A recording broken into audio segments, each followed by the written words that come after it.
And all we need is something really nice out of Vault to kind of complete our little run of good luck here.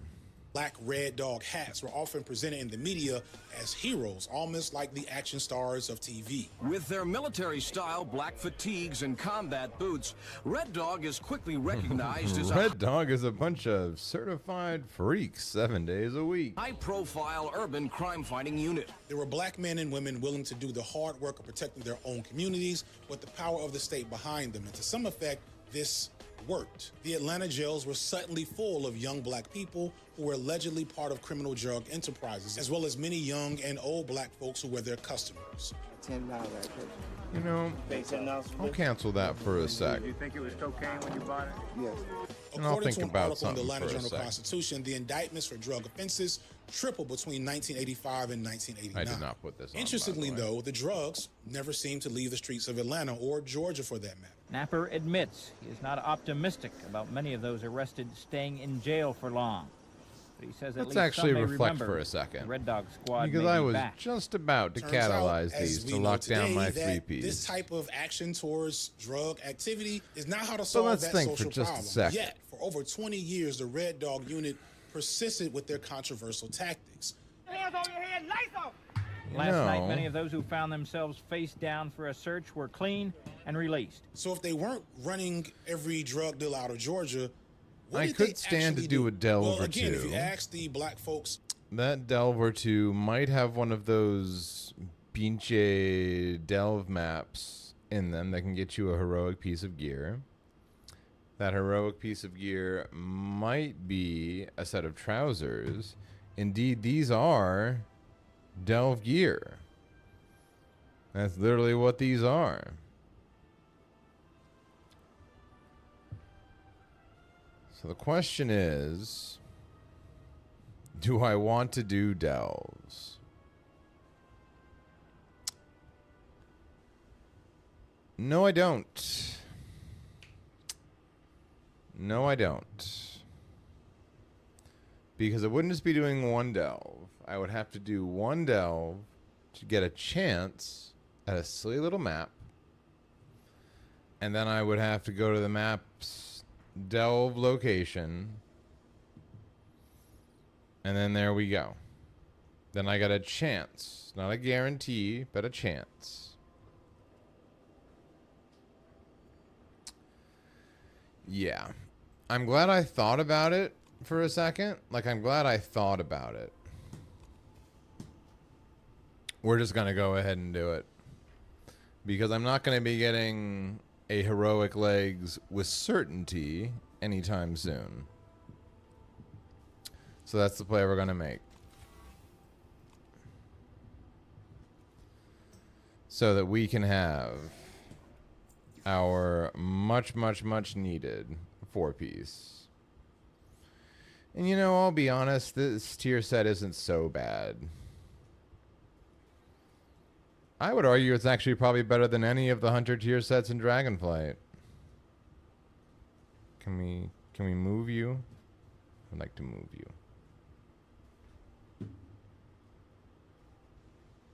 Especially once we can get the mythic effects on something like the heroic tier. Normal tier is actually kind of more my speed. Get those heroic effects on there.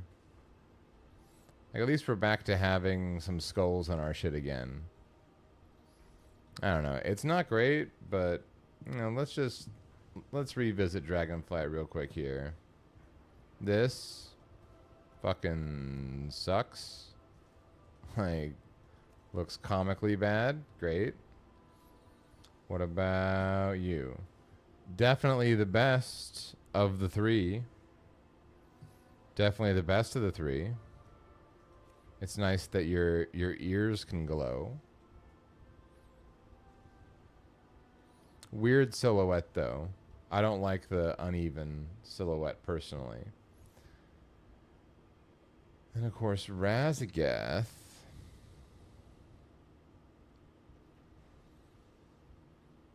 Like, I like some elements of it, but I think it looks goofy. I think it looks like a big chicken. Especially this one. It looks like a big flaming chicken. And this one looks truly horrific. So at least it looks better than any of the ones from Dragonflight. Gives me hope. Of the SWATs and Bankhead and East Atlanta, they were brutalizing innocents and criminals alike. Finally got my foresaid. Holy shit. Planning drugs, stealing drugs, and selling them back. And this actually gets a little bufferino tomorrow. Right now, it stacks up to 2 times, but tomorrow it'll just give you the full 20% for free. Much better. Drug dealers, and just low-key being what Mike Lowry probably would have been in real life. Such tactics are not without risk. An official says there's been one No, shooting yeah, they're not episode. without risk, you Nobody was say. hit. Don't know whether or not we're shooting at us or not, but they were shooting. But that's not a deterrent at all, because we went right back in the next night. They were seen as another street gang, just a gang for the state. They just happen to be predominantly black and wear badges. Yeah, and wear badges being the operative part there. Because, yeah, if you wear a badge, you are a thug for the state. That's how it works. Atlanta is a unique big city in a lot of ways, greatly because its political and economic power has always been black-centered. This is because going back to the post-Civil War era, Union soldiers remained in what is now Metro Atlanta for years due to Atlanta's importance as a rail and shipping center. This made it so racist mobs and the KKK and all of them couldn't conduct themselves with impunity like they did in other southern population centers, at least for a while, which in turn allowed early black Atlantans to truly set up shop and create political and economic power without it being burned down like places such as Tulsa and Rosewood, at least not completely, because they definitely did burn down parts of Atlanta because racism. Fast forward a few generations, and Atlanta is one of the very few places in the country to have old black money. Black families like the Herndons and the Youngs and the Russells and others have loomed large for nearly a century in this city. And this is why Atlanta earned the nickname Wakanda, as in the mythical black city in the Marvel movies, where black people experience a quality of life unlike anywhere else in the world. And as a resident of Atlanta, I want to be honest, this is kind of true if you have access to it. Atlanta's black upper class and black petite bourgeois class does give the city a whole different vibe, but only if you can afford to experience that vibe.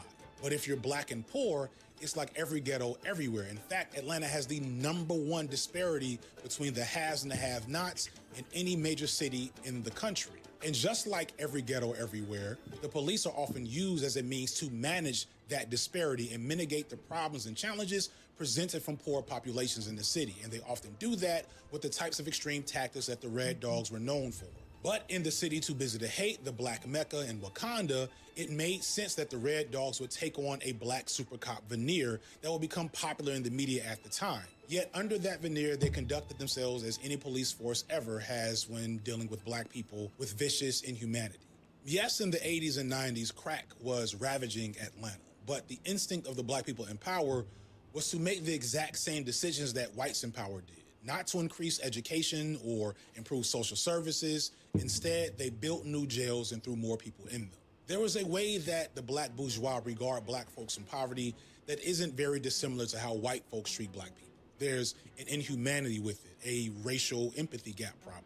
And on some levels, I get it because poverty and crime and drugs can produce the most inhumane behavior and lead to a loss of empathy, but that doesn't make the negative response any better. The Red Dogs did not make the streets safer, they mostly just terrorized them.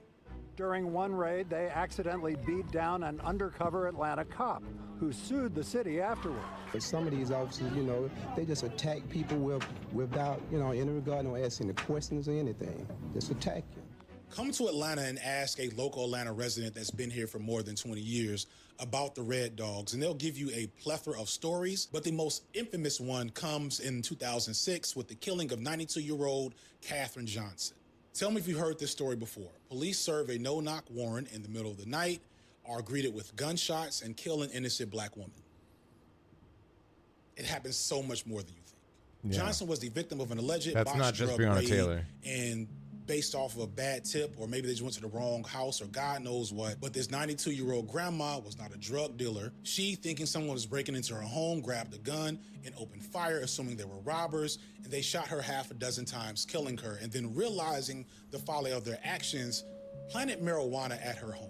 This thankfully caused a ton of public outrage, and the officers in question did eventually face consequences, but sadly, it did not lead to the dismantlement of the Red Dogs, partially because it's in question as to whether the Red Dogs specifically were responsible for this. I'll leave you to your thoughts about whether or not that's the case. Yeah, you're the boss. Ironically and unfortunately, what finally killed the Red Dogs is something out of a Tariq Nasheed fan fiction. After 2 decades of harassing poor black people in Atlanta, what finally killed the Red Dogs was a raid on a predominantly white gay club in the relatively upper-class Midtown section of Atlanta. The Red Dogs swooped into the Atlanta Eagle, a gay nightclub and bar, like they often do, thankfully without the typical violence, but with a whole lot of homophobia. Officers shouted gay slurs and forced some 60 customers and staff to lie face down on the beer-stained floor, then illegally searched each person without serving any warrants. There were people, old people in their 50s and 60s and 70s, just being shoved to the ground, thrown on the ground, people with hip conditions.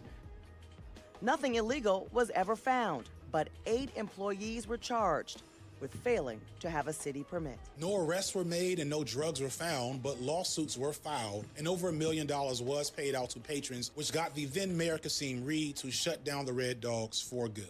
I know a lot of you gay agenda types are getting real charged up now, and I get it. It does say something that this... And now that we've got our 4-piece, we're going to treat ourselves to a little grim battle. We're going to stretch our legs in the dungeon where it all began. We're going to go back to Grim Battle. We're going back. The city was okay with the Red Dogs brutalizing poor black people for literal decades, but the white LGBTQ community was off limits. But notice that I said the white LGBTQ community because black queer people were never outside the Red Dogs target zone. Ramey says he holds no hard feelings against the Atlanta Police Department, and he's satisfied with the outcome. You know, we started having a relationship and we started having dialogue. Well, that was a horrible night, but I think that that night strengthened our police force. I think it educated some of them that didn't even know some of the things that they've learned through the years. I think that night has enlightened a lot of things in our city. The core thing here is the preeminence of black versus white and poor versus wealthy. And as soon as the Red Dogs started being dogs to the wealthy, they were immediately taken off the board. Historically, this is how the black bourgeoisie have always looked at the black poor. If the black poor are brutalized by the police, then they're getting... Nice little clip from the Gilded Age there. ...what they deserve. It's never the instinct to connect their shared plight with our own. It's always to create space between us. But I do think that with these people coming in who are not our intellectual equals, nor are they of our sociological bracket, there's we, the classy, the civil, the well-behaved black people who are deserving of equal treatment and maybe even a favor under white power structures if we act right. And then there's those others who drag the race down, who make us look bad. The majority of these people are not like we are. And we felt that maybe some of us felt we left the South because we were getting away from this problem. We are a part of this exodus too. But we are a little maybe embarrassed by the fact that here we're going to have a mass element come in that's going to create a tremendous social problem in the community. And this is still an ideology and belief that you might hear today if you're around the right set of black folks. Black people persistently suffer from a collective identity that in some ways brings us together, but it also makes it impossible for people outside of us to see any one of us as an individual. Each and every black person into of themselves is representative of the whole, especially if they're doing bad. If they're doing good, to quote Frantz Fanon, they're doing good despite their blackness. And if they're doing bad, they're doing bad because of their blackness. So there's this constant urge that a lot of black people have to set themselves apart from those other needs. That a group like the Red Dogs makes perfect sense, because what better way to show that than to have a whole group of black people responsible for brutalizing the bad ones? This is what happened to Tyree Nichols. The Red Dogs are not unique. Many major cities in the country had similar task force, whether it be the disbanded SOS unit in Chicago, the Stress unit that existed in Detroit in the 70s, or the Scorpion unit in Memphis, which was responsible for the murder of Tyree Nichols. And in a not so surprising twist, the Memphis police chief was a founding member of the Red Dogs in Atlanta. I assure you that I will be accessible, transparent, and equipped to impact change. In all of these cities, to quote abolitionist creator BP of Overthrow Media, the real function of these types of police entities, whether black or white, is to be the teeth or the attack You're dogs signing up of for the nines like a psycho. And you know who's Let's do it. feeding and supporting the enemy? The casual drug user. Gates creates an elite paramilitary unit he calls Community Resources Against Street Hoodlums, or CRASH. Dozens Great. of officers raid Great. apartment buildings, punching in Amazing walls, acronym. even leaving their own graffiti on the sides of buildings. And historically, when black people get the power to dictate the law and control these teeth, the sad reality is that they are very slow to engage with the fact that their plight is not so different from the plight of other poor black people that they sick the police on. As long as they get access to power, the unintended consequences be damned. Which brings me to the last subject of this video. I would not be standing here were it not for the education I received. Kamala And I know Harris. many of us will say the same thing. And I believe a child going without an education is tantamount to a crime. So I decided I was going to start prosecuting parents for truancy. Well, this was a little controversial in San Francisco. And frankly, my staff went bananas. They were very concerned because we didn't know at the time whether I was going to have an opponent in my re-election race. A friend of mine actually called me and he said, Kamala, my wife got the letter. She freaked out. She brought all the kids into the living room, held up the letter, said, if you don't go to school, Kamala's going to put you and me in jail. All right, we had to take a water break. Yeah. Getting into this one. Let's go ahead and start the Yeah. fire, shall we? So That's our Eric Adams. That's our best of two options for demented president. That's our best of two options for president. I have a wide audience, a lot of different people in my audience. I love all of y'all. I love most of y'all. Most of y'all are dope. A handful of y'all, and you know, it is what it is. I can't control who watches me. And there's gonna be different portions of my audience that are angry with this next section for different reasons. So I'm gonna try to make a bit of a compromise. I'm gonna make some people a little happy, but also making some of those people pissed off, and like that same thing with other parts of the audience. It is what it is. So I'm gonna openly say I will be voting for Kamala Harris in this year's presidential election. I also think that you should. I mean, I live in California. I will say this. It does not matter if I vote for Kamala Harris or not. But voting for Trump is abhorrent and beyond the pale. Vote for Kamala Harris in this year's presidential election. Based on my personal beliefs and what I know about Kamala Harris, I think there's potential for some good things to happen under a Kamala Harris presidency, even if those things probably aren't actually a result of Kamala Harris herself. But if Harris's record as a senator is any indication, she'd be one of the most progressive presidents ever, right? Like if you just go off her Senate record, Low bar to certain clear. time period when she was getting ready to run for president, there's some stuff there. It at least shows evidence that she's amenable to pressure from the left. you're right. Like You're right. Joe Biden proved to be, although some of her recent moves have shown her to be immune to it like every other Democrat ever. And let me be clear. Mostly the military. I will always stand up for Israel's right to defend itself, and I will always ensure Israel has the ability to defend itself. Pressure from the left. Mostly also the might be a military, myth baby. In a neoliberal, fascist, late capitalist reality that we are living in right now. But the bar is in hell. This is not an endorsement, just me being clear about my intentions. Bar is in and hell. some reasoning as to why I think my intentions are valid. I say this because watch for the hook. If you don't have any intention to hold Kamala's feet to the fire after she's elected, then you're just going to get Obama 2.0, a black face in a high place where very little of substantive value will be gained for any and all black people. America, hope is making a comeback. And as a survivor of the Obama mania circa 2007 to 2011, I can't abide by that. I won't sit by and watch Gen Z get ruined like we did by drinking the Kool-Aid of the shiny new black political figure that's going to save us all by herself. There was no Obama. one here to warn us. Well, there were some people and we weren't listening, which Yeah, is I mean, another we were- conversation. we Either were young way, and stupid. It's I'm fine. on the other side now, so I'm here to warn y'all. And it just so happens that part of that warning really effectively coincides with the conversation I'm having here about black police, considering that Kamala, for much of her political career, has branded herself as a cop and a prosecutor. And in that role, she has shown herself willing to sacrifice the well-being of black folks at the bottom of the food chain if it meant that she got to rise to the top. Dramatically higher conviction rates for violent crime. Our justice system needs drastic repair. Early intervention leaves room in our prisons for the violent criminals who should be there.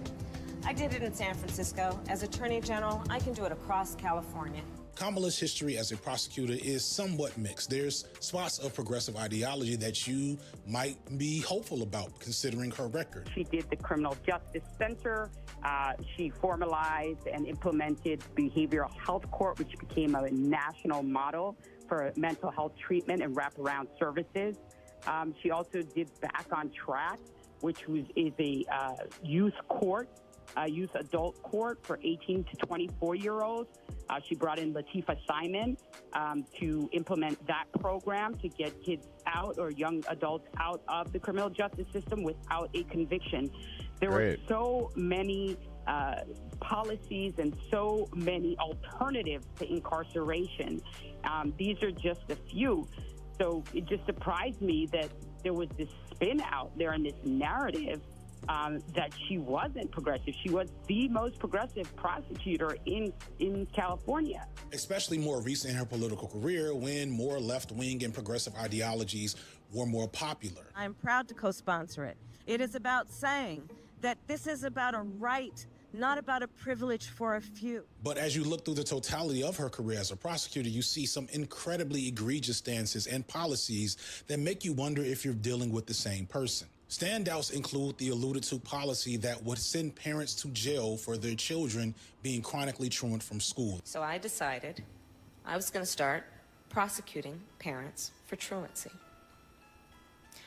Well, this was a little controversial in San Francisco. As a former teacher and juvenile social worker, I can tell you that sending parents to jail for anything is never good for their kids. Further, as a state attorney general in 2011, she defied a federal court order to reduce California's prison population that forced them all to go to court multiple times. These seem like conflicting stances and responses from a woman that wrote Smart on Crime later in her career and presents today as a progressive, caring prosecutor that's trying to do more to change the way the criminal justice system works. At least that's what's in her rhetoric. As a prosecutor, when I had a case, I charged it not in the name of the victim, but in the name of the people. For a simple reason.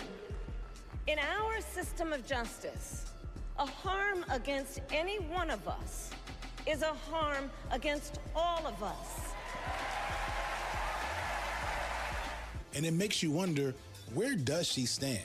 And that's the major key. Kamala stands where the power requires her to stand. And in that regard, she is like any other black cop or black supporter of cops. Yes, Kamala moved further left as she ran for president in 2020, but I can't help but see that as more related to political expedience than her true beliefs. And this would make her typical for any black person in that role. And Kamala is not the first black district attorney or city official to throw black people under the bus for the sake of political gain. If you watch me, then you're probably well aware of New York Mayor Eric Adams and his tough on crime policies that have got him publicly put on blast by friend of the channel and New York defense attorney Ole Olurin. Whose video is actually next on our list to watch. Ole's video. This FB Signifier video was made pre-Adams indictment. Ole's video was made post-Eric Adams indictment. I represented hundreds. Also, she's so impressive and so intelligent. Like, one of the most incredible content creators and just public figures in the country today. Oyeyemi, incredible. The family member of a slain officer? No, not the slain officer. Okay, of course you no, didn't. but what about the 19-year-old that was killed yesterday by NYPD in Queens when he called for help? Have you said anything about that? Are you visiting them? Yeah, There's Daniel Cameron of Kentucky, who was the attorney general that declared that the killing of Breonna Taylor in 2020 was justifiable and brought no charges against the officers involved. This earned him enough political cachet to represent the Republicans in the run for governor in Kentucky, though he eventually lost. And yes, of course, he was a conservative. Mr. President, I hope you can tell that Kentucky is Trump country. I'm the only candidate endorsed by President Trump and the only candidate who stood up to Joe Biden.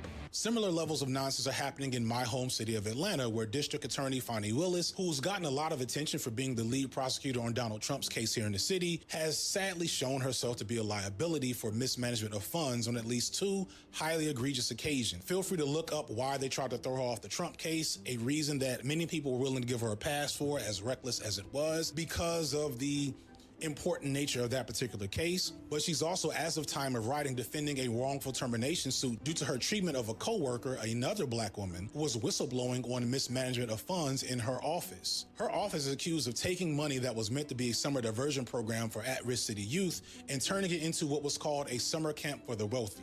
And mind you, this is at the time of the Atlanta water boys crisis and many other things going on with black youth in the city where they really needed help, and she was giving it to her friends. My first red flag was on our first day with the youth. Everybody went around and said what school they attended and where they're from. And there were many students who were outside of the state, outside of the county.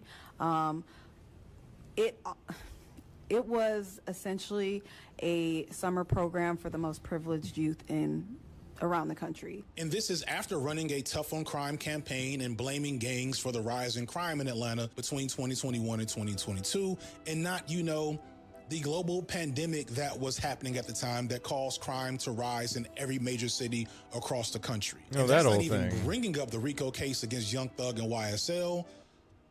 Although them niggas did that shit. I want to keep it real with y'all. If you're here, I'm not saying they should go to jail. I don't believe in jails, but I'm just saying, if you want to ask me if these niggas is guilty of a lot of shit they're accused of, it's another if you know situation. And Fonnie is only the tip of the iceberg in Atlanta. If you don't know, now you know. Dickens is literally blocking the democratic process and defying the will of the people by not allowing a vote on the ballot measure to block Cop City. Cop City, for those who know, is a $90 million police training facility project here in Atlanta that has been disputed and fought over for the last couple of years. That $90 million is $30 million from corporate interests across the city and $60 million worth of taxpayer money to fund a training facility where they're going to militarize Atlanta police so that they can continue to do what they've been doing since the Red Dawn. Meanwhile, of course, if you're here in Atlanta, you know that only about a month ago, we went without fucking water for like a week. But somehow we have $60 million to hopefully train police to be just a bit less likely to kill a nigga in the street. As much as I love the city I live in, I am scared here a lot of time because Atlanta serves as the perfect example of how black faces in high places does not automatically improve the quality of black life for everyone. But the key thing I want to point out as a driving force. And I mean, if you believe Kamala Harris, what's done to each of us is done to all of us, right? For all of these figures, be they black officers that police the streets or the law officials that carry out the alleged justice, the reason why they're allowed to get away with what they get away with is our ignorance to the reality of policing when the administrators look like us. It's like folks have to be on that full Candace Owens tip to recognize when harm is being done to black people by black people. What some of these prosecutors and police officers are doing to black neighborhoods across America, that's the real black on black crime.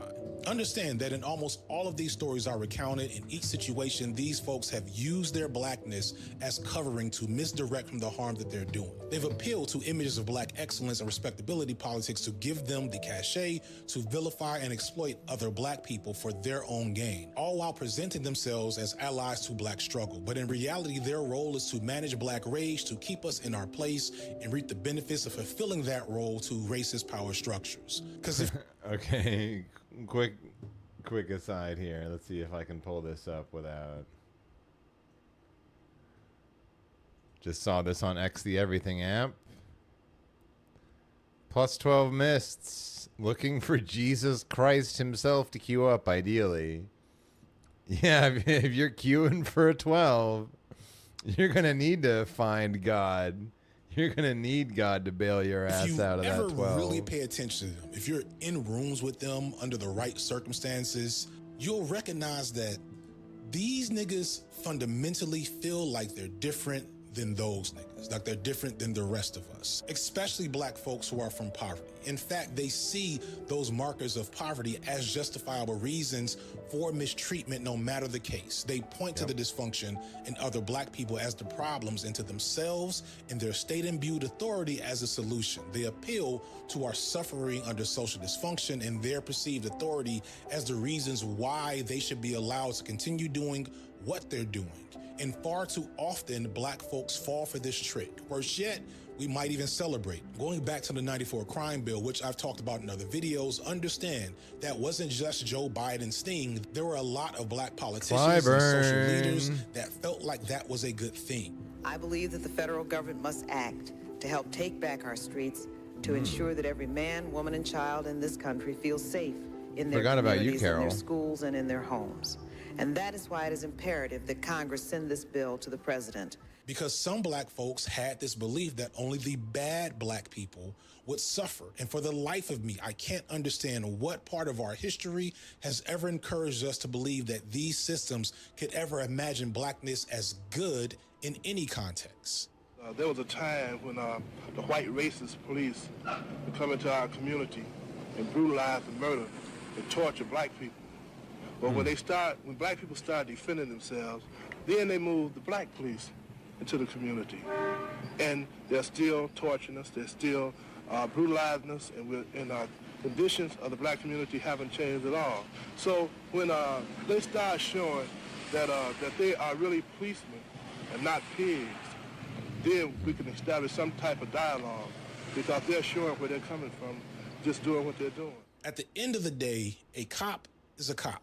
And even those genuinely good-natured, well-wishing officers of the law operate in a system that fundamentally is aligned against black people.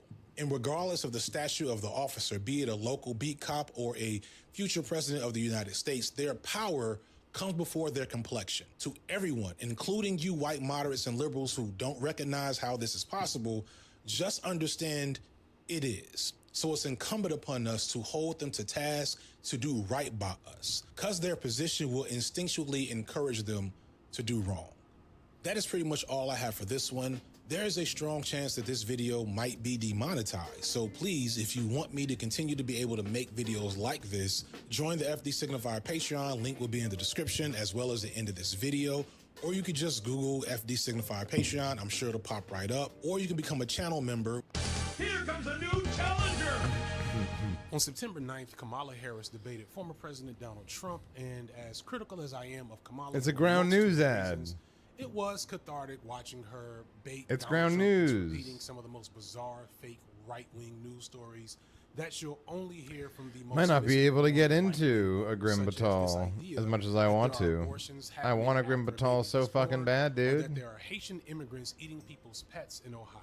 What Trump exhibited here is the product of a modern news media world where people are often locked into algorithmic bubbles for their news and information. But not if you use the product known as Ground News. Boxed into a specific viewpoint that not only doesn't challenge them with information outside of their bubble, it also doesn't do well to filter out disinformation from within their bubble. This happens because social media sites where most people tend to get their news, such as Facebook, Twitter, Instagram, TikTok, and yes, even here on YouTube, we're driven by machines and AI that are designed primarily to keep people clicking, watching, and engaged. Being informed with accurate information is not the primary goal, and sadly, most people don't understand this important aspect of our modern news media. This is where Ground News comes in. Ground News is a website Pretty cool mount. designed to make you Way cooler than the mounts they gave us for Keystone Master and Dragonflight. They aggregate over 50,000 news articles every day and organize these articles by story. And best of all, every story comes with a clean visual breakdown of the political bias, reliability, and ownership, all backed by ratings from 3 independent news rating agencies. For example, here's the very racist story about Haitian immigrants allegedly kidnapping geese from a park.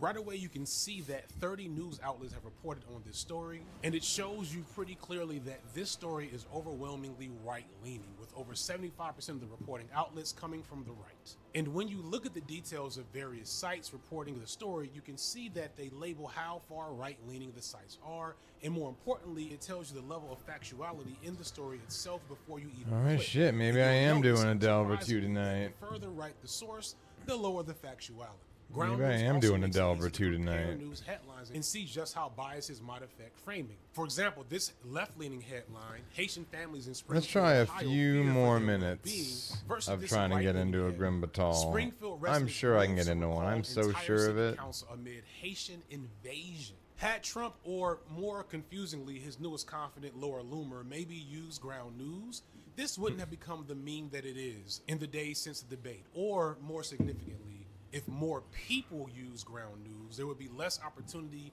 for fake racist Alright. stories. Fantastic video from FD Signifier. Highly recommend you subscribe. One of the best content creators on YouTube. Next up, something that I would say is a companion video to his video on black cops and propaganda is Ole Ole Emmy's The End of Eric Adams. And I can tell you, Eric, you're not going to be missed. They make me sick. Eric's non-binary, by the way. They make me sick. Our polyamorous non-binary king.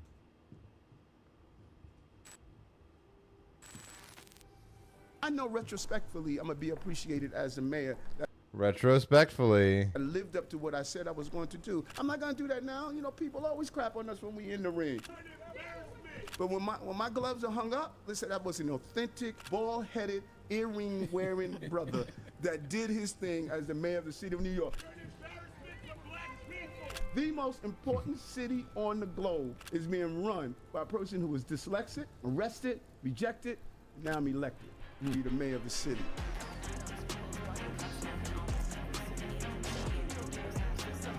Not for long, motherfucker. It turns out you can be very, very, very, very, very, very, very, very, very, very corrupt, but you cannot be one more very corrupt than that. You can be pretty damn corrupt. Generally, don't fuck around with foreign money, Eric. You know, you got to keep it domestic. I think where you fucked up was getting that foreign money, sir. No, no, no. Where is it? I got it right here somewhere. No, no, no. You got to keep it domestic, my friend. The one kind of corruption America hates. Foreign corruption. Indicted by a federal grand jury. In the last Illuminati production on Eric Adams, I declared to y'all that I was an Eric Adams hater, but I'm a hater with lots and lots of reasons. And I walked you through how New York City ended up with Eric Adams as our mayor, straight through many of his disastrous decisions like bringing back stop and frisk, worse than ever before, reviving NYPD units that were disbanded for their disproportionate use of police violence against black and brown people, concealing Riker's death from the public and the Department of Justice, being outed for making up stories about dead policemen, slashing budgets in education, homelessness services, pre-K funding, the library, Riker's reentry programs, and parks, all while giving NYPD historic new deals and millions more dollars than ever before, fear-mongering about black... So much so that he took resources away from schools and libraries and other public services. So much so, he wasn't just giving them all the pies. He was taking other people's pies and giving them their pies as well. And brown immigrants, and using a migrant crisis to stoke xenophobia and blame migrants for budgets he's been cutting since the moment he came into office and resources he's never provided, and just generally being a cop-loving, fear-mongering piece of shit. And as I'm sure many of you already know, that since making that first video, I've actually had the opportunity to confront Eric Adams to his face about many... We watched this on stream. It was an absolute banger. Ole just absolutely roasted the motherfucker. These decisions on the Breakfast Club, and you know how that went. When I went to do an analysis with all of my gang members and I asked them the question, you know, how many of you have learning disabilities? How many of you are dyslexic? With all of your gang members? There's a lot. That's what you decided to characterize them? With people who are... You kick it with the gangs? No, I meet regularly with people But more on that later. Not only has Eric Adams' tenure as mayor been marred by scandal after scandal, all of which have illuminated not just the many failures and corruptions in his administration, but his own morally bankrupt nature. Eric Adams has been involved in scandals and accusations of corruption dating all the way back to 1993. Yet, despite scandal after scandal shining a flashlight on Eric Adams' misdeeds, most have been a blip on the media's radar, who paid them very little attention until the FBI started closing in on him.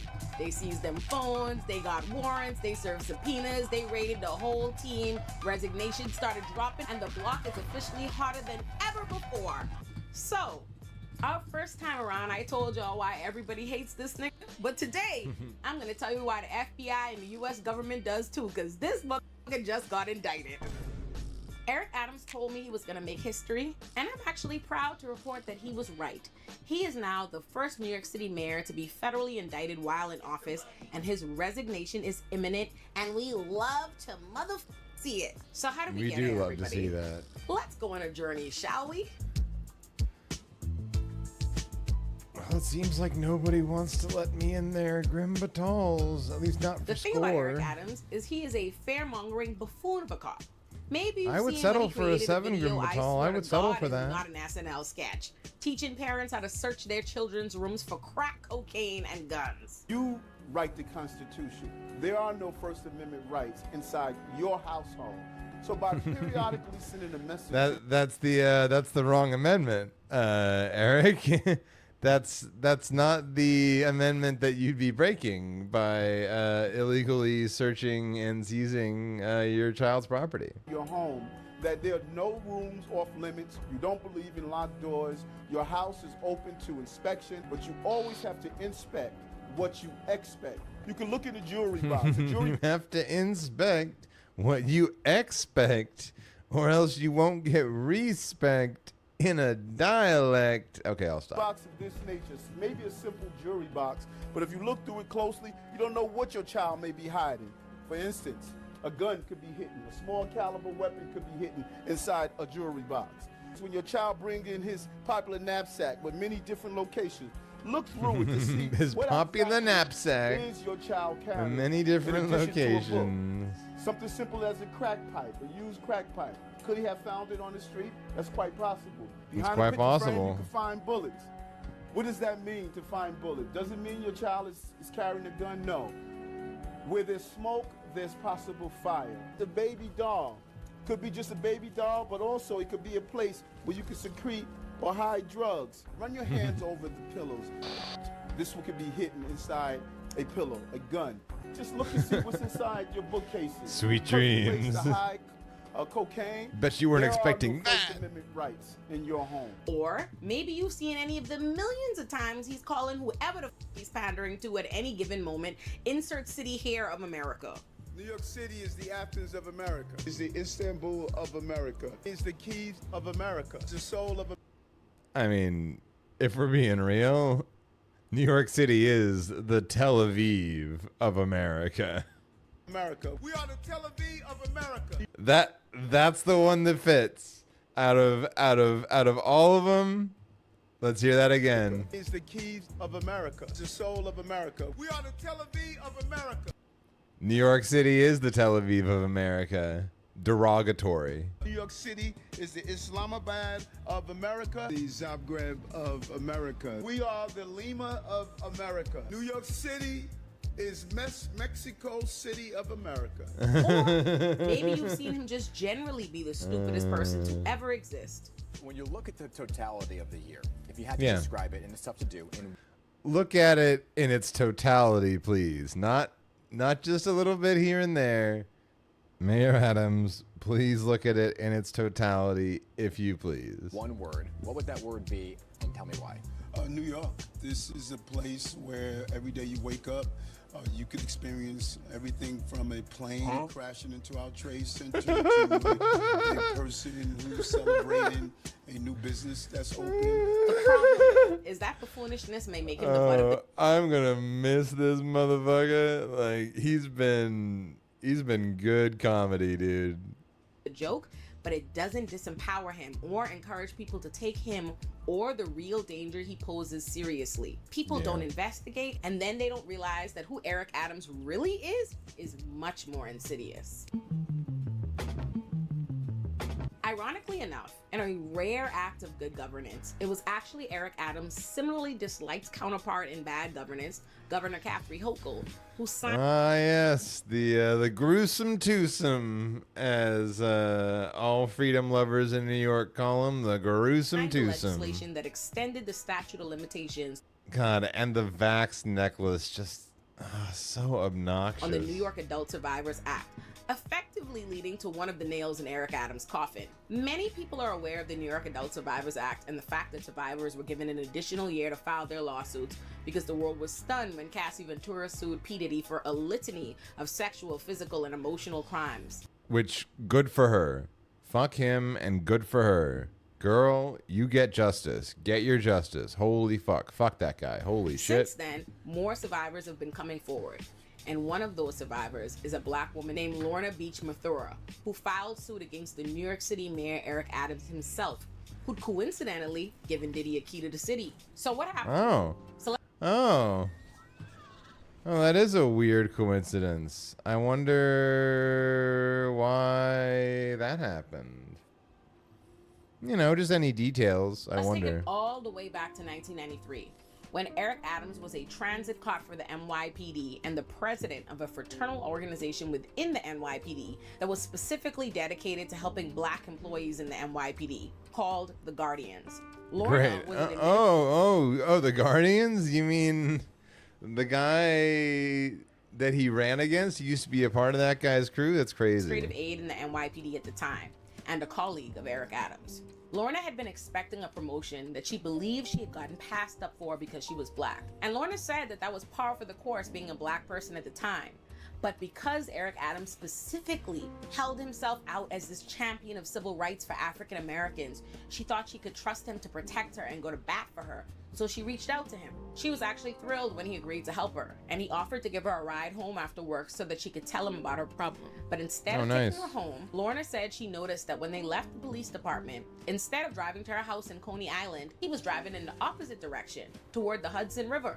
So she asked him where was he going. He told her that, quote, he wanted to have more time with her, and he pulled into a remote, vacant lot away from the street. Lorna said she was afraid, but she kept telling herself, no, I'm safe. Eric Adams was a police officer and the president of the Guardian. He was someone who was there to help her, but she said her anxiety remained, so she kept asking him questions. She asked him, well, why are you parking? And he told her he wanted to concentrate on her story without being distracted by driving. But instead of actually letting her tell that story, Lorna said he told her that he thought he could help her, but he also needed some help. And this man started rubbing his fucking dick through his clothes and told her she needed to give him a blowjob. Lorna said that she was stunned and she refused, but he did not care. He continued, quote, repeatedly cajoling, demanding, and begging her for oral sex. And eventually, he just straight up unzipped his pants and whipped his fucking dick out, grabbed Lorna's hand and put it on his dick and demanded a hand job. When she continued to refuse, this man just jacked off in front of her, came on this woman, and then on top of all that, instead of even dropping her home like he promised he would, after driving in the opposite direction from her home and sexually assaulting her, he dropped her at the nearest station from where he assaulted her and he drove off. Lorna never formally reported it because she was actually convinced that Eric Adams would retaliate. She did eventually informally tell a supervisor, and Lorna says she was then transferred and demoted, and she believes that that was Eric Adams' doing because she refused to give him the blowjob he demanded. Speaking for Lorna, her lawyer said, quote, she knew that filing this lawsuit would cause her significant personal challenges, but she did so nevertheless, because she believes sexual abusers must be held to account no matter who they are.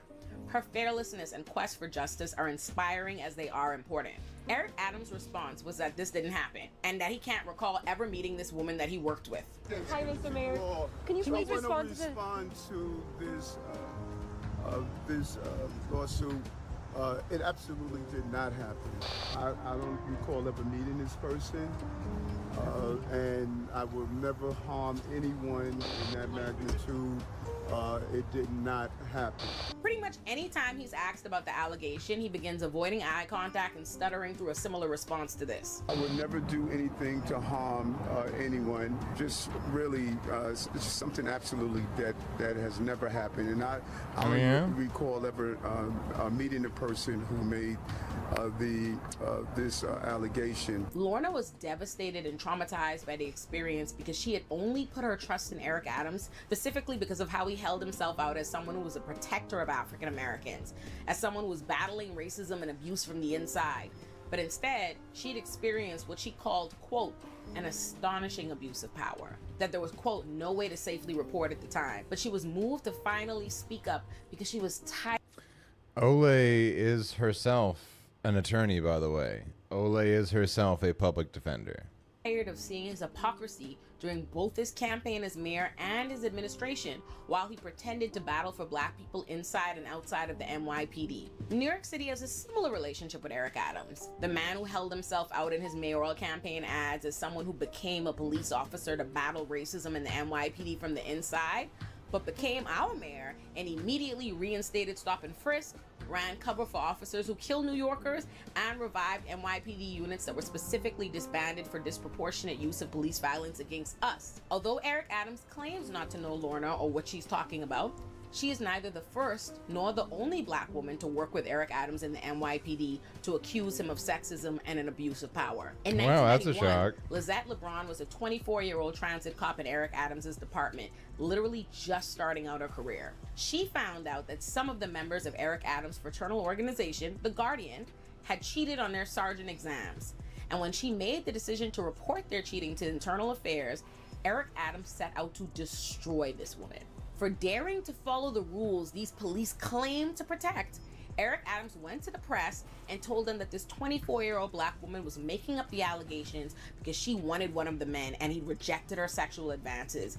And he then gave the press bikini pictures of her to exploit. Lizette said that it brought her to such a dark place and it literally destroyed her career. Disgusting. Meanwhile, the 3 men Lizette had accused of cheating had fucking cheated, and they were criminally charged and convicted. While Eric Adams masquerades like someone who was fighting racism from the inside and protecting black people, he was actually abusing his power and retaliating on the real whistleblowers. That's who Eric Adams is, and it's who he's always been. So how did we get here? Last time I presented y'all my theory on how New York City got stuck with Eric Adams, which I attributed to a combination of factors, from his significant union support, his deceitful ads targeted at the black community, where he presented himself as some sort of black activist who became an officer to fight police brutality from the inside, ranked choice voting, and just the general liberal urge to elect a black cop, because he would allow them to put a blackface in the police state status quo in order to use Black faces diversity in to high hide places. behind the illusion of progression and shield the administration from accusations of racism and anti-blackness. But there's another theory as to how New Yorkers got stuck with the mixiest mayor we've seen in a long time. And this one's less a theory and more like a fact that came with 6 criminal indictments, and every single person involved has since pled guilty. In July of 2023, Manhattan DA Alvin Bragg indicted 6 people for conspiring and diverting tens of thousands of dollars in public money into Eric Adams' campaign for mayor in exchange for construction contracts on the back end. Kickbacks. New York City contractors tonight Love are a charged good with illegally kickback. funneling money to Mayor Adams' campaign. Prosecutors say the contractors managed to go around the campaign donation limits by using straw donors to make extra contributions. Those contributions were then matched by the city. Mayor's campaign insists they knew nothing about the illegal yeah, we donations. didn't know, Here's bro. Eyewitness News reporter Lauren Glassberg. We didn't know, bro. These 4 defendants are charged in a scheme to raise money through straw donations for Eric Adams' mayoral campaign in 2021. The idea, according to the 27-count indictment, was to give out money orders to people who would then donate that money to the campaign, and the money would be matched by public funds.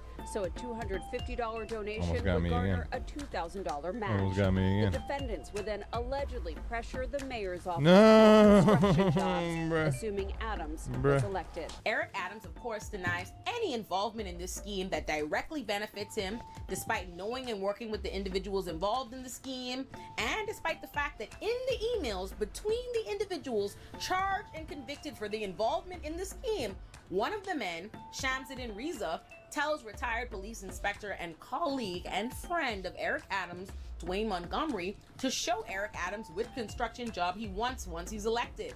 As well as they did a wiretap on all 6 people and got hours and hours of extensive conversation about the scheme. Ah, yes. Got you now, SpongeBob. In one email between 2 defendants, Shamsuddin Reza writes to Dwayne Montgomery, a retired police inspector, about a potential construction project in Brooklyn, Bruh. saying, I'm FYI, losing my grip, this is bruh. the one I want. Safety, drywall, and security. One project, but we can all eat. Please show it to him before event. It will start when he's in office. DA Alvin Bragg has never accused or indicted Eric Adams or anyone in his administration. Likely because it would create a fight between he and the mayor. He's already busy with his case against Donald Trump. And the FBI has got Eric Adams covered. But if we just use our common sense and think about it for a second, all of these people were not just indicted and convicted for stealing public money and putting it into Eric Adams' campaign in exchange for lucrative contracts. They've pled guilty to it and admitted to it. So how do we think such a plan could have worked without Eric Adams' involvement and knowledge? Despite the fact that we literally fucking know all the donations to his campaign weren't on the up and up, because we have 6 guilty niggas hemmed up for it, and he was denying any knowledge of this happening, he suddenly wants us to believe, quote, we returned back tens of thousands of donations that did not follow that muster. We did the internal scrutiny we're supposed to do. Eric Adams' buddy Dwayne Montgomery pled guilty and was given all of a $500 fine and 200 hours of community service. And you know what, the same Eric Adams, who could care less about poor black and brown New Yorkers dying on Rikers because they can't pay bail, thinks about that? He said that after the guilty plea, Mr. Montgomery should be allowed to go on with his life, saying, quote, the worst day of your life does not define your life. He said he had not communicated with his former friend since the indictment, but if he were to see him, he would wish him the best. And Dwayne Montgomery is far, far from the only good friend that Eric Adams has suddenly wanted to distance himself from once they came under criminal scrutiny. Because don't be mistaken, despite the fact that DA Alvin Bragg hasn't gone after Eric Adams directly, that has not stopped him or the FBI from rounding up everyone around him, because that's how this works. Before you face the final boss, you gotta knock off all the pawns. Think about Donald Trump, who's Mini also in Alvin Bragg's bosses. crosshairs. Before Trump Let's ever go. saw a single criminal charge, We did it. We got our many shit of his together. people were charged and or convicted. We got our shit together. Y'all remember that pastor that went viral back in 2022 because he was live streaming in a church service when he got robbed at gunpoint in the middle of the service, and he told us the niggas made off with millions of dollars worth of jewelry, and everyone was just like, why do a Brooklyn pastor have millions of dollars worth of jewelry and Gucci down from head to toe? Right, that nigga, Lamar Whitehead, aka Pastor Bling Bling. Like, that nigga really called himself the Bling Bishop. It was given scammer, because that nigga was a scammer. And I'm not just It was referring to his giving June scammer. 2024 conviction for fraud for stealing $90,000 from people in his congregation. No. This nigga was already a convicted scammer, fraudster, and identity theft before then. And that's Nice. the nigga Eric Adams was claiming as his fucking protege and mentee and running all around Brooklyn doing business with. It's undisputed that Eric Adams claimed him, and Whitehead was known for leveraging his relationship with Eric Adams to make money and do deals in Brooklyn.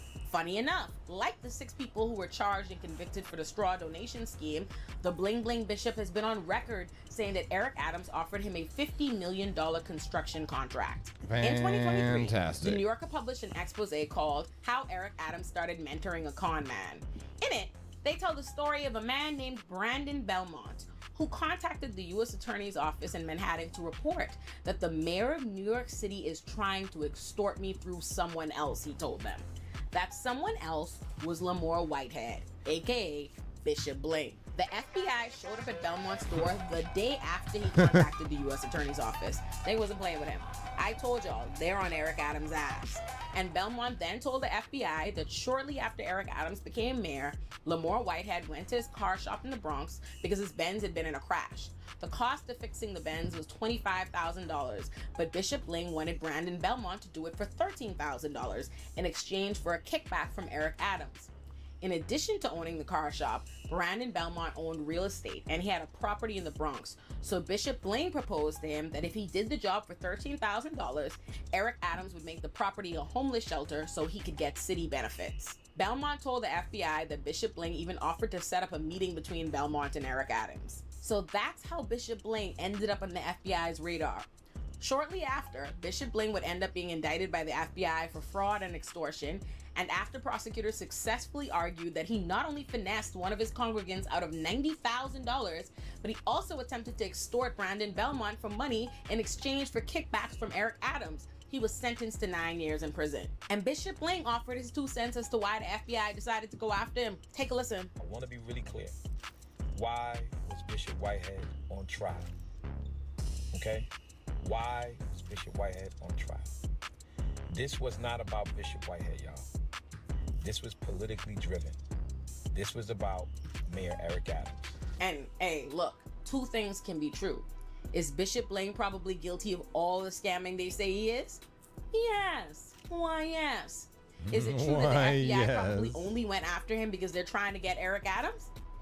Probably also true. And speaking of 2 things being true, it can be so hard to determine what's true or not, especially when everyone is targeting you with clickbait and misinformation. Ground news? Which is why I am so excited to partner with Ground News. With Ground News, let's fucking go. Back-to-back videos with back-to-back Ground News. Hey, Ground News, if you want, I'll plug your shit too, man. I'll put like a QR code or something, Ground News, so I can hit my line.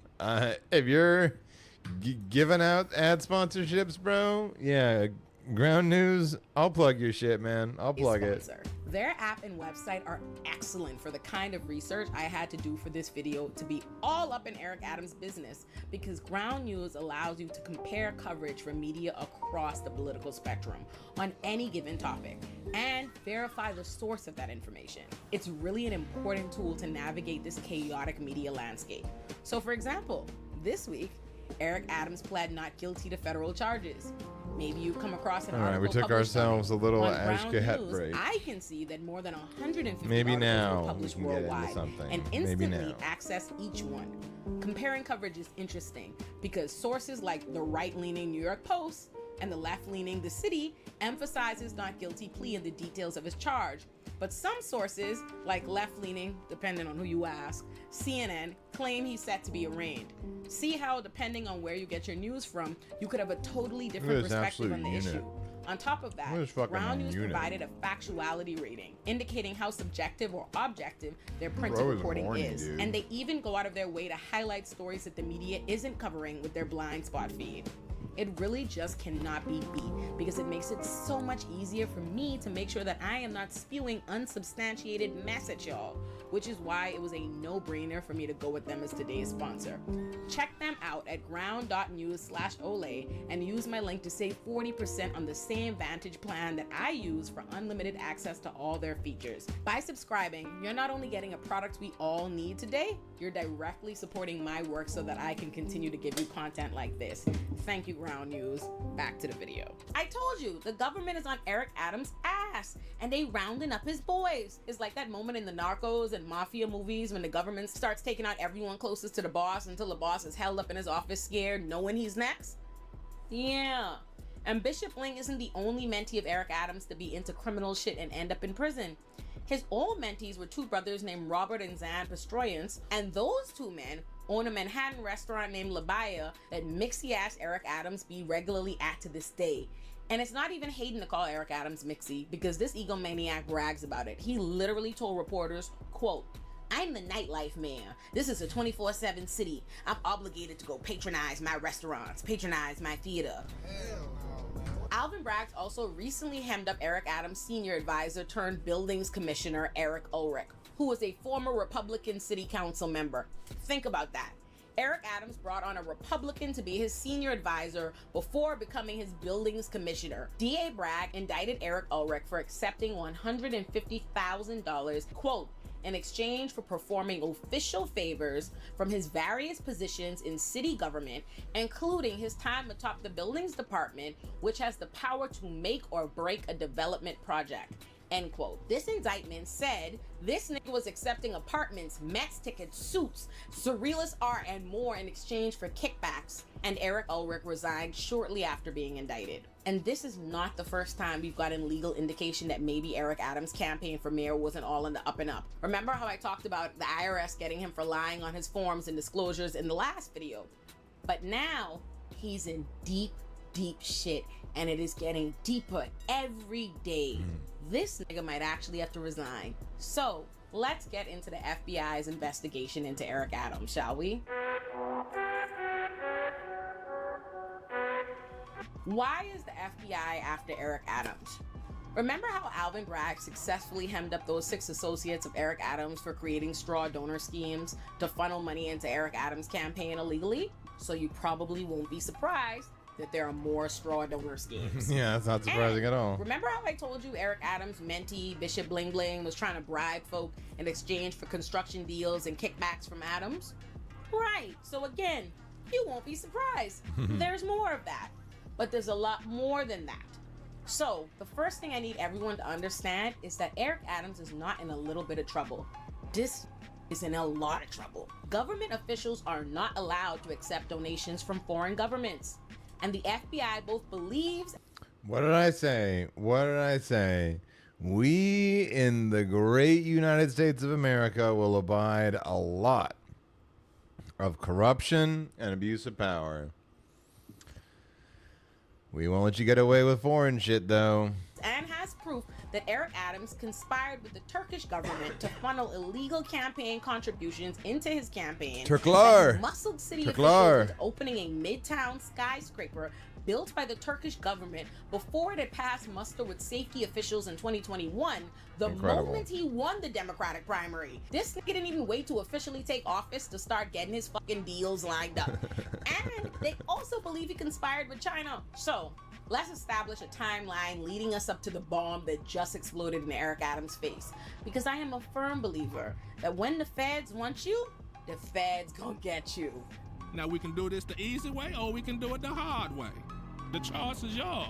The streets first got word that the feds were building a case against Eric Adams in November 2023, when the FBI raided Eric Adams' 25-year-old campaign fundraiser, Brianna Shug's home, and left her house with all her electronics and manila folders literally marked Eric Adams. And then just a couple of weeks later, the FBI rolled up on Eric Adams himself to straight up seize this cell phones and his iPad, and the dominoes have been dropping since. What's crazy about Eric Adams is when this first happened, he and his team tried to throw the campaign fundraiser Brianna under the bus to save face. They were actually trying to tell the media that they are just so committed to following the law that they conducted their own investigation and discovered wrongdoing on someone's part, wink wink, and that they voluntarily told the feds and had them seize the phones, and the feds aren't actually looking into them. And then a couple of weeks later, they got rid of Brianna. What a bunch of... And it's wild because Brianna Shuggs was a 23-year-old with absolutely no experience besides working for Eric Adams' staff in a much lesser role while she was in college. And when critics questioned why he'd be entrusting her with such a serious position as campaign fundraising, he insisted she was the woman for the job and she's excellent, only to throw her under the fucking bus. And even if we didn't all know that this was a lie, this whole idea that the FBI wasn't looking into Eric Adams himself, because Eric Adams was literally on his way to DC to harass Joe Biden and continue to stoke xenophobia for his migrant crisis, and was supposed to be in all-day meetings and had to suddenly spin round when he learned the feds had a warrant for his ass. Just look at how this nigga reacted when I asked him about it. Law enforcement does something every day, it's bad. But when they do something against Eric Adams, oh, it's good. You know, come on, let's make up our mind. I said what happened. Okay. I didn't say that it was good. I don't think it's good that our mayor is being investigated for illegal campaigns. I don't think that's good. I came back because of not that they had to take my phones. That is not true. And you should, I said it happened that day. No, it did not happen that day. I said it was reported before you were going that you were on your way to. Yes, it was, Mayor Adams. It was reported wrong. Where your phone? Did the FBI seize your phone? Did they search your top aides? Not that day. Did they search the home of several people? Okay. They search your That's what I top said. Does that aides. seem like someone who voluntarily asked the feds to come get his stuff? But Eric Adams insisted on trying to convince the public that he was not the target of the FBI's investigation into his campaign. Make it make sense, sir. In July 2024, the Fed served a whole new round of subpoenas on Eric Adams, his election committee, and City Hall, looking into Eric Adams and his aid, travel, and fundraising. And that was just the beginning, because in the month of September, the Feds got on Eric Adams' ass. And as of September 25th, 2024, they have indicted him. But before we get to the indictment, I gotta walk y'all through how serious shit got for Eric Adams and his administration this month, leading up to this point where reports are speculating that his key fundraiser, Brianna Suggs, will also be charged. So Winnie Greco is director of Asian Affairs, as well as at least 3 other NYPD officers. So, this month of September, the FBI executed search warrants, seized phones, raided homes of more than half a dozen of his senior officials in his administration, including, on September 4th, the Fed straight ran up on the police commissioner, Edward Caban, Eric Adams' mayoral advisor, Timothy Pearson, the first deputy mayor to Eric Adams, Sheena Wright, his school's chancellor, David Banks, and that nigga's brother, Philip, the deputy mayor for public safety. By September 12th, the NYPD commissioner, Edward Caban, had resigned. But before we even get into Caban's resignation, I would be remiss if I did not highlight that he is not the only NYPD officer being caught up in this probe, because after my Breakfast Club interview with Eric Adams, the NYPD was very upset at their boy's performance, so they made it their business to harass me openly and publicly for all to see from their official Twitter accounts, which was ironic considering in my interview with Eric Adams, I explicitly mentioned how NYPD uses their social media to harass journalists and anyone they disagree with, and Eric Adams dismissed me. Random acts of violence are being highlighted. If you have 24 hours in a day, and something that happens to you in an hour in a day, you start to define yourself as that entire day. Those random acts of violence are plastered on social media. They're plastered on the NYPD Twitter page. They're plastered on everything. People begin to believe that, oh, I'm living in a city that's out of control. We are not. She made a good point, though. If NYPD is reposting that kind of stuff, what are we supposed to think? I said at the beginning. Everybody got a phone, brother. No. NYPD's page is doing this. Has recently been there so much so that they're arguing with journalists on there. It's NYPD on their own Twitter pages that are posting and sensationalizing crime. The main officer who was harassing me on Twitter was Chief of Patrol John Chell, who importantly murdered a black man in 2008, and his family was awarded a $2.5 million verdict. And despite thousands of people seeing that man harass me and rightfully alarming me and many others, because again, this is an officer who murdered a black man, when Eric Adams was informed by reporters of this harassment and questioned as to whether he'd intervene, he said this: "So, color me unsurprised that the same John Chell is caught up in the FBI's investigation of Eric Adams' corruption, so he immediately raced to put in for retirement." And when the New York Post tried to get a comment from their boy John Chell about the investigation, I say their boy, because don't forget, the New York Post was working with NYPD to slander my fucking name following my interview with Eric Adams too. John Chell responded by calling the reporter a fucking scumbag. I love fucking that. Scumbag. Sounds like he's mad. Let's see how retirement goes for you, shall we, Officer Chell? All my enemies is catching. And it does not end there, baby. When I tell you the feds are on these asses, the feds also raided the home of Rana Abasova, one of Eric Adams' aides in his international affairs office. They raided Cenk Okal, a former Turkish Airlines exec who worked on Eric Adams' transition team. Remember, I told you that also on the Fed list is the deputy mayor of public safety, Phil Banks, who was an unindicted participant in a corruption case a decade ago, and Tim Pearson, a retired NYPD inspector and Eric Adams' senior advisor. The Fed suspected they were involved in steering city contracts to companies purportedly represented by his consultant brother Terrence Banks, who the feds believe Adams was giving millions of dollars worth of contracts. And when I say millions of dollars, I don't mean a few million. The feds are looking into the $154 million contract that was given to Philip Banks' former company to provide services to NYCHA housing. The feds raided and seized the electronics of both Phil Banks, Tim Pearson, Terrence Banks, and Eric Adams' first deputy mayor, Sheena Wright. And all of these characters and their relationships to Eric Adams are so interesting in their own rights. The breakdown of those being investigated by the FBI reads like a who's who of the mayor's inner circle. Last week, the FBI raided the uptown home of First Deputy Mayor Sheena Wright. Wright shares the home with David Banks, New York City Schools Chancellor. David Banks is the brother of Philip Banks III. deputy mayor for public safety. The New York Times is reporting that Deputy Mayor Banks was part of an FBI bribery investigation. Agents took the electronic devices from those two homes and that of a third Banks brother, Terrence, who runs a consulting firm. Well, we might not be able to get into any more keys tonight. We've been trying and applying, and we've definitely had a few people, smile upon us with a kiss on our forehead tonight. But it wouldn't surprise me now. It's getting pretty late. It's 11 p.m. PST. That means it's 2 a.m. Eastern Time. It wouldn't surprise me if folks are locking down their no levers, locking down their last key for the night. Full, decline. Like, decline for a 7. Decline for a 7 is some nasty work.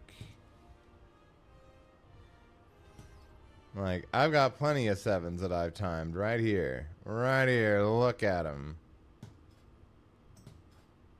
But it's fine. We set out what we intended to accomplish. We, at the very least, got Keystone Master.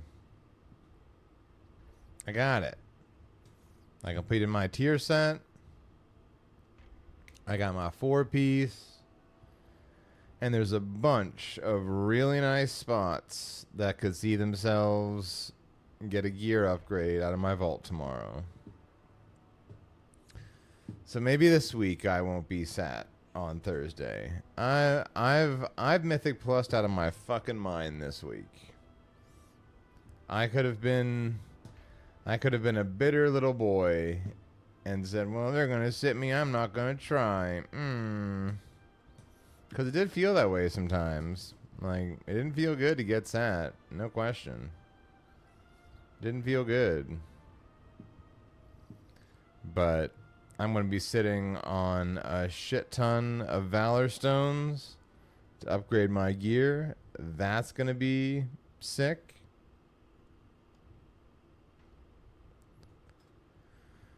Finally got my 4-piece. That is already sick, though I've not had a chance to actually test it out, to actually take it out on the town and give it a try.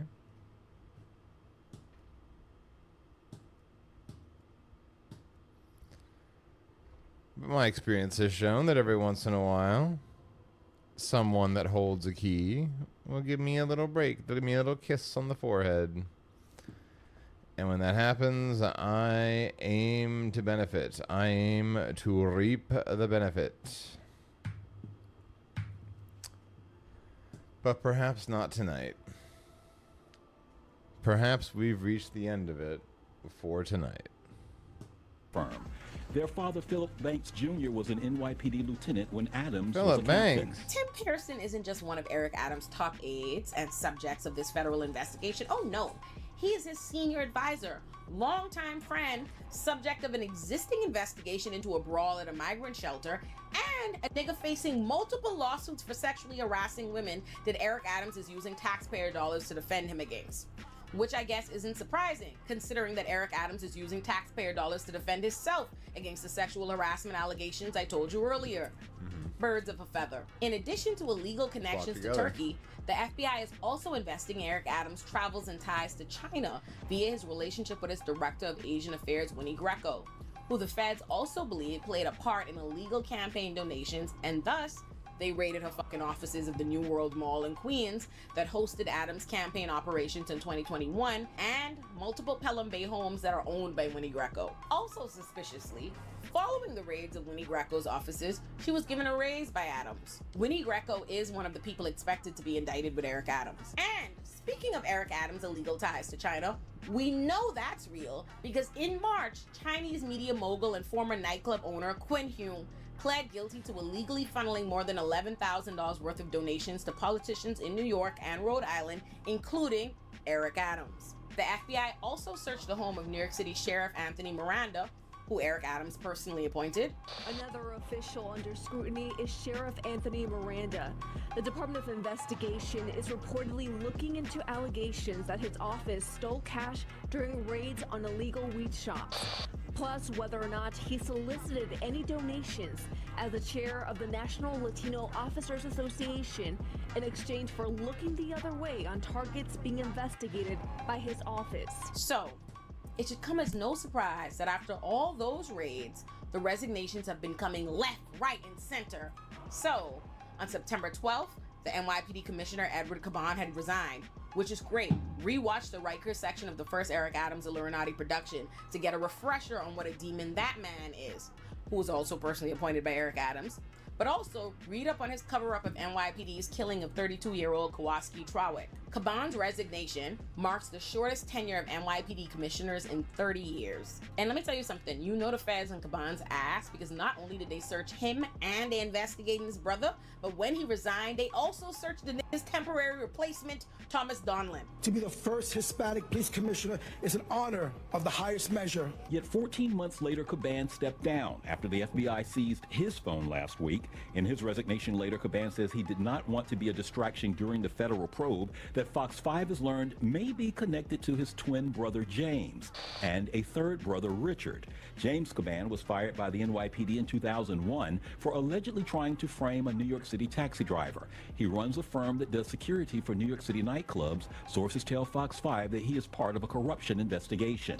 Their connection to Mayor Adams is through their father, Juan Caban. Juan Caban and Adams both ran organizations in the 90s that supported minority police officers. On September 15th, the mayor's chief legal counsel, Lisa Zornberg, straight jump ship, resigned. And on September 16th, 2 former fire department chiefs were arrested and accused of accepting tens of thousands of dollars in bribes to speed up the fire safety approval for building projects across the city. We're gonna get back to that when we go through the indictment. On September 20th, the FBI subpoenaed the head of Eric Adams' Office for Asylum Seeker Operations, Molly Schaefer. On September 24th, the school chancellor David Banks resigned, and the feds made it known that they're not just investigating Eric Adams' ties to Turkey, but to 4 additional countries. Schools Chancellor David Banks is the latest person to announce he is leaving the Adams administration. In a resignation letter, he says he is retiring by the end of December. Conversations Banks says he had with the mayor early this year. This comes as Banks, his fiancée, Deputy Mayor Sheena Wright, and the Chancellor's 2 brothers had their homes raided by the feds. Also this week, City Health Commissioner Ashwin Vasan says he will be resigning by the end of the year. The FBI also served subpoenas on even the Monsignor of a Brooklyn church that does business with Adams' former chief of staff, power broker Frank Carone. And funny enough, on the night of September 25th, when Eric Adams was indicted, Frank Carone was seen leaving Gracie's mansion. So it's possible that this is multiple sorts of branches of the same investigation, that in the course of doing one investigation, prosecutors there it stumbled upon other is. We got in and we hit him with the hey there. Hey there. Thanks for the invite, fam. and began branching out the investigation. That wouldn't be at all unusual. Much of the early interest, some of the early indication that we had involved these investigations about. Yes. Welcome back, Disjoint. We wrapped up the FD signifier video, and I had this one up next because it's made by another one of my favorite content creators, Ole Oyemi, a public defender in New York, and she wrote this one about Eric Adams after the indictment came in. So I knew they'd be the perfect combo of videos to watch back to back. I successfully got Keystone Master. In between you leaving work and getting home just now, I did it. I got it. We got there. And so I used that to get my 4-piece. So now I got my 4-piece. Now I'm looking super funky fresh. And I'll be able to do even more damage in raid tomorrow to hopefully not get sat on Thursday. And I was just about to give up on getting into another Mythic Plus because it seemed like folks are just locking things down, right? It's getting late in the evening. They want to make sure their last key of the night goes well.